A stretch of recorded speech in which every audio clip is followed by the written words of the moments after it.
Jolly Jill Slack was born on January the 8th, 1936. What a little cutie! But her entrance to the world was far from ordinary. It was a story which could have made the movies. So, to sum up, Jill's father, Fred Slack, was a cotton merchant who had left Manchester to seek his family's fame and fortune in Australia, way before Jill was born. The plan was for him to send for his wife Janie and daughter Jean, but who knows why, but he didn't. Instead, he snuck back to England some years later, and with Janie's family furious at his vanishing act, he met his wife secretly at the Midland Hotel in Manchester.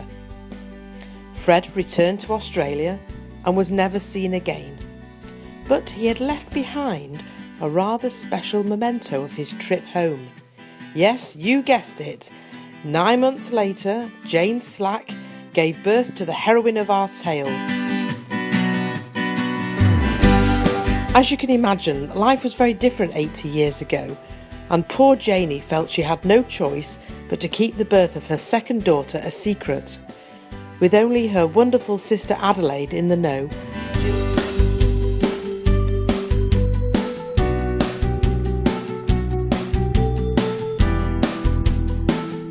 Jill was brought up for the first 3 years in the Princess Christian Nursery in Fallowfield.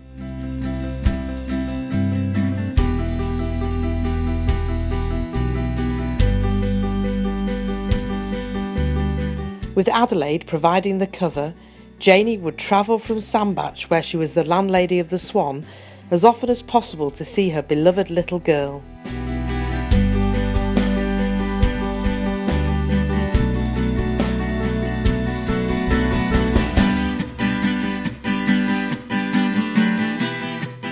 Jill remembers the lady with a fur coat rowing her on a boat at Platfields Lake.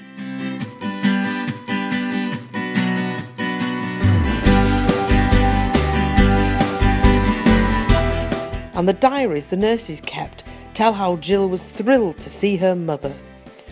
One particular nurse, called Ferguson, affectionately fills a diary with Jill's progress, including how well she ate brains for lunch, and at one point signs off, "I shall be very sorry to pass Jill on. I have become rather fond of her." Janie was desperate to bring Jill into her life properly, and one day her opportunity came. A liner sank in 1939 off the coast of India, with many people drowning. Janie's chance had arrived. She announced that 2 friends had died in the tragedy, leaving behind a little girl called Jill. Janie was going to bring up her friend's orphan daughter as her own. And so at last, Jill and her mother were reunited properly. From the word go, Jill was a very clever little monkey. A very reluctant and grumpy bridesmaid at her sister Jean's wedding, naughty Jill cut off bits of her very expensive dress and sold them as handkerchiefs. She had a fine old time in Sandbach during the war, and sitting for hours in the balcony of the Swan, waiting excitedly for a VIP visitor who she was convinced was going to be Winston Churchill, only for it to be the Mayor of Crewe. Anyhow, Janie's health wasn't too great, so she, Jill, Adelaide and their oldest sister Mary headed for the renowned healing qualities of Blackpool and moved into number 46 Bournemouth Road. Jill was sent to Thames Road Secondary Modern, where the wonderfully named teacher Mr. Pass spotted her potential, and she was quickly transferred to Arnold Girls' School. Jill had for years been gently rebuked by her mother for being mischievous. "Your sister Jean would never have done that." So when she went to Arnold, where her sister Jean had been 12 years earlier, she feared the worst. So imagine her delight when a maths teacher said to little Miss Brainbox, "Oh, thank goodness you're not like your sister Jean." Jill had a great time in Blackpool, sneaking into the pleasure beach with her pal Sandra Winston when she could, and spending time with her beloved dog Danny.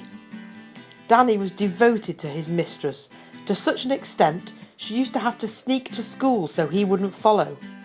One day she got on her tram to Arnold when she spotted Danny running on the prom alongside the tram, barking at Jill and desperately trying to get past the conductor to get on. Jill was made to get off and take her pal home.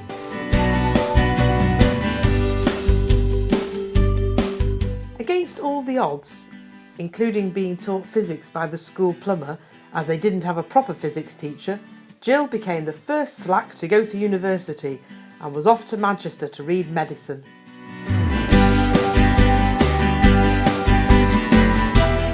Jill threw her heart and soul into university, especially the social side, proving you can take the girl out of Blackpool, but you can't take Blackpool out of the girl.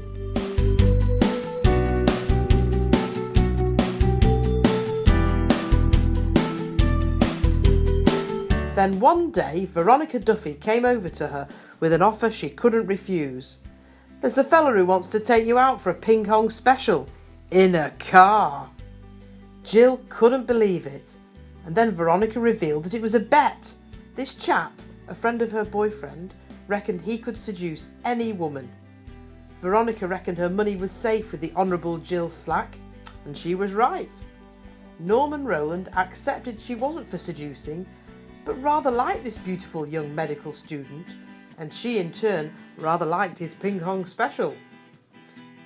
The Elizabeth Taylor and Richard Burton of South Manchester turned heads wherever they went, and in October 1962 they were married, moving into 8 Moorfield Road, West Didsbury. It would appear a bit of seducing did happen at some point, as little Lisa Rowland was born the following year.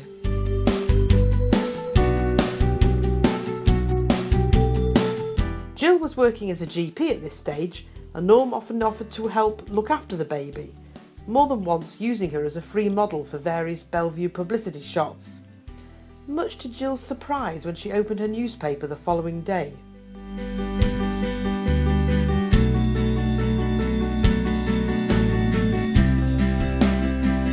It was then that they hit the bright lights of Bramhall, moving into Huxley Drive.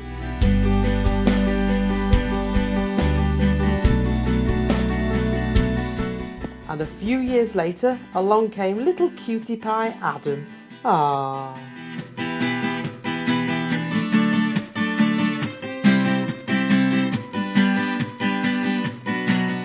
Jill was always very fashion conscious and made sure her son kept up with all the trends.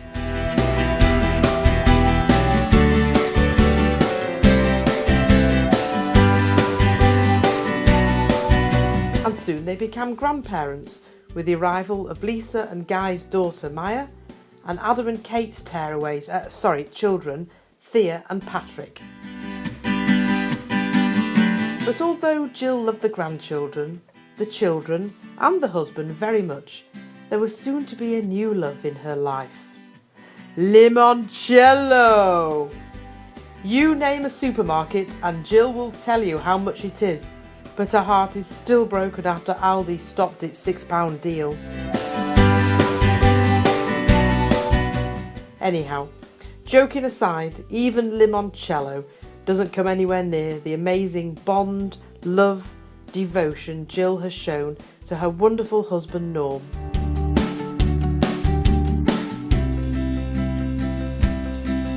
They have been married an astonishing 54 years, a partnership and double act second to none. Yes, they've had their fights, but there ain't a couple who can match this pair of scrapping lovebirds. So it's time to say a very, very happy birthday on her 80th birthday to the wonderful, marvellous Jilly Rowland. And before we sign off, here are a few messages from some rather familiar faces. Happy birthday to you, happy birthday to you, happy birthday dear Granny Jill, happy birthday to you. Woo! Happy 80th birthday, Jill. Happy birthday to you.